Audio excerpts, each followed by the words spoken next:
Hi everyone, this is Mondays with Mike. I'm Mike Staver. This is a weekly show where I answer questions from people like yourselves. I'm interested in the paradox of loyalty versus honesty. I have a good friend that's flat out lying. These lies are destructive and only serve them, as most lies do.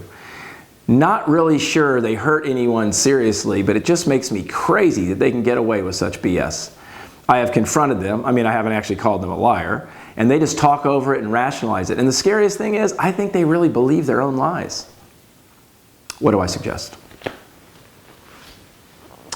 Well, the first thing I would ask you is why you have a, quote, good friend who's a flat-out destructive liar. That's the first question I have. If this person is continually lying, and these lies are basically self-absorbed creations that make them look better or appear better or seem better or feel better, then I think you've got to ask yourself the primary question, which is, why do I continue to have this person as my friend?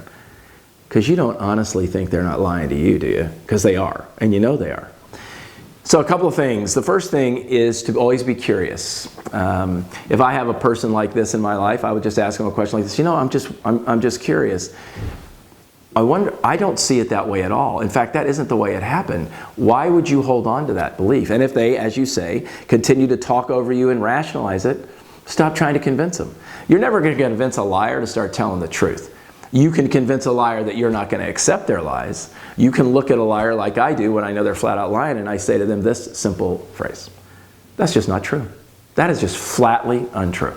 And when I say it's flatly untrue, they'll either stare at me like Bambi in the headlights, or they will move on to something else. Lies cannot exist in light.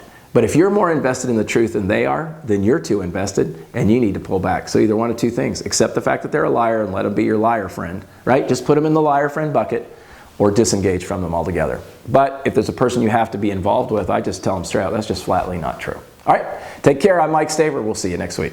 Bye-bye.